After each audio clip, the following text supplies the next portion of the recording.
I thought that if the weather was good, there wouldn't be as many people here, and I wouldn't have the logistic problem of trying to get everybody in a position where they could see and hear everything. Well, it didn't work that way. So I suppose the fact that we have five great people here, that helped bring out the throngs of people, and you know, we've got a record attendance as a result of it. When I first started in 1984, actually I was kind of involved in 1980. One of the first things I heard about was the Bluff Creek Patterson Gimlin filming, along with the Falk Monster in Falk, Arkansas. And I had always tried to look at the film, see what was in it. My opinion is it contains a living individual. I don't know what that individual is, but it does contain a living individual. I think it's an animal. And we've always had the film to study front and back in every one of the 952 frames.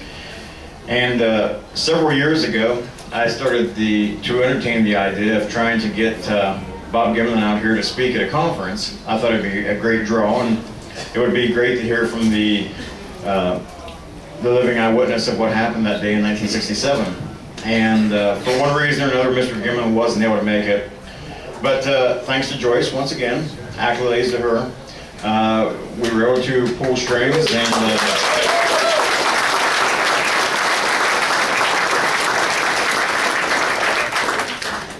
I've held 22 conferences, but inevitably, Joyce was able to pull the ultimate rabbit out of the hat.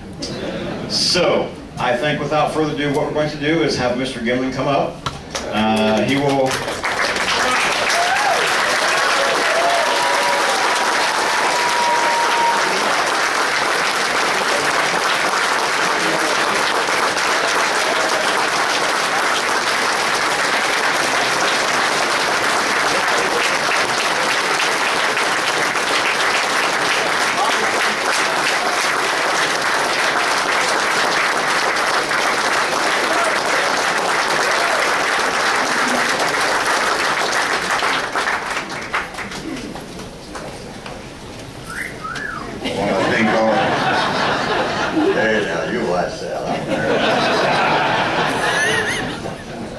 Between Don, Tom, and Jeff, they've said just about everything that should cover this, but I'm going to say it again.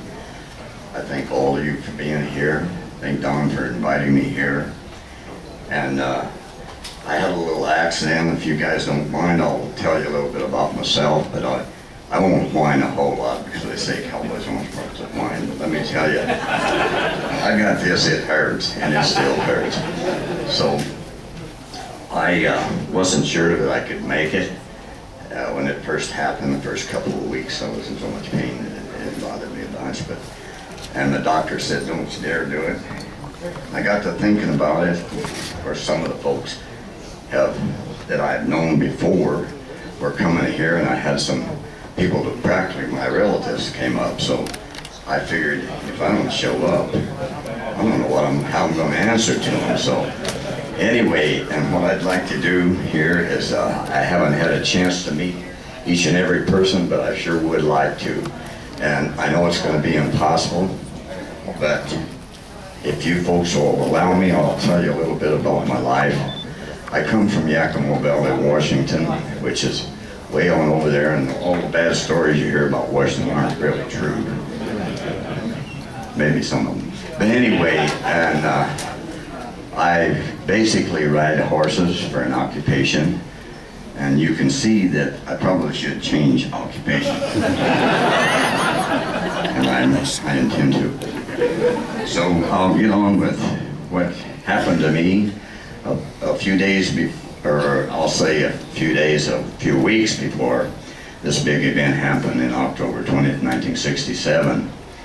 Roger Patterson and I were friends. We had, in our younger years, rodeoed together as kind of, you know, cowboys kind of buddy up and look after each other, especially if you're a rough stock rider. And I never had enough money to buy a good horse and a saddle, so I just had a bull rope and a bareback rig, and if any of you folks can understand what I'm talking about. So consequently, that's what we did, and Then there was times when my family started growing a little bit, so I figured I better quit riding rough stock in the rodeo circuit. And I hadn't seen Roger for quite a few years. One day he pulled in my driveway and he had a great big old plaster cast with him, and he said, "Bob, you know what this is?" And I said, "No, I didn't." But I'll go back just a little ways. I got married in 1964. My wife and I went to Harrison Hot Springs, BC for our anniversary, for our wedding. After our wedding, it wasn't an anniversary quite yet. But anyway, we got up there, and as we was pulling out of Harrison Hot Springs, you look over there and there's a big plaque with a Sasquatch on it, and it said Sasquatch. My wife said, "What's a Sasquatch?" I said, "I don't know, I'm just big ugly Indian, I guess." Anyway, that's when I first heard the word Sasquatch or knew anything about it. Well, then when Roger come flying in my driveway that time in his little Volkswagen bus and showed me this plaster cast and said, "Hey, that's a Bigfoot track." And I said, "Well, yeah, it is pretty big." So anyway, then he brought a book down about Dr. Ivan Sanderson. I don't know if any of you folks have ever been able to get a hold of that book. It's a real good book, in my opinion. Anyway, to go on with the story, I read the book a little bit once in a while and had a little spare time, which wasn't often.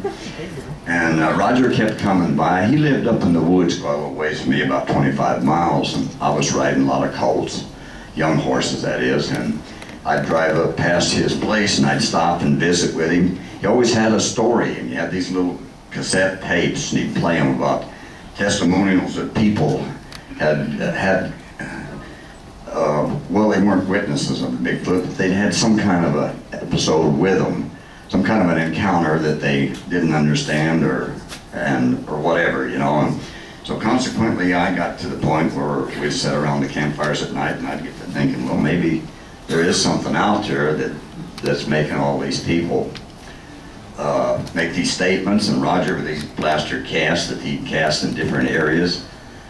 And he had made some trips to Northern California also. And he was in it pretty heavy, but everything went along, and I didn't really have much interest because I had too many other things to do to make a living. I had 4 children at that time, so consequently I was working pretty hard to keep up with the everyday bills and so forth. So anyway, as time kind of went on by, I kept thinking about this, and I'd go by Roger's place, and I'd stop and pick him up with his horse, and we'd sit around the campfires at night, and he'd tell me all about these things, and I just, you know, I'd listen, because that's all there is to do up there when you're around the campfire at night.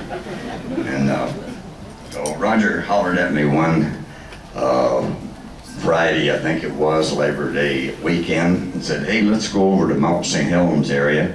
If you mind riding over there." I'd never been there, and Mount St. Helens is a beautiful mountain, so I thought, well, and he talked about Ape Canyon and the Beck deal and so forth, and so I was listening to all that and thought it was a pretty good deal. So we went over there in Mount St. Helens area and found out you couldn't ride horses very much in that logged off country because it was just slash and stuff down everywhere. It started raining really hard over there on Sunday.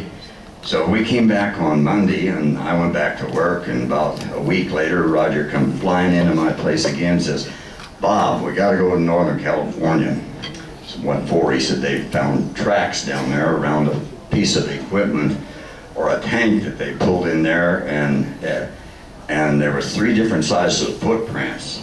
He said they don't really know whether it was a male, female, and the young one, but there was 3 different sizes of footprints. So I said, "Well, Roger, I can't just go right now." So this was like right after Labor Day. And so I said, "I've got things I got to get lined up here." And, you know, my wife wasn't too interested in taking care of a bunch of horses and cows and so forth, because she had a full-time job also. And so I finally talked her into doing part of it and got a hold of some young people to help while I was gone. I wasn't going to be gone very long. I just figured another few days. And so we get down there in Northern California, and I'd never been there before, so I didn't really know where I was going.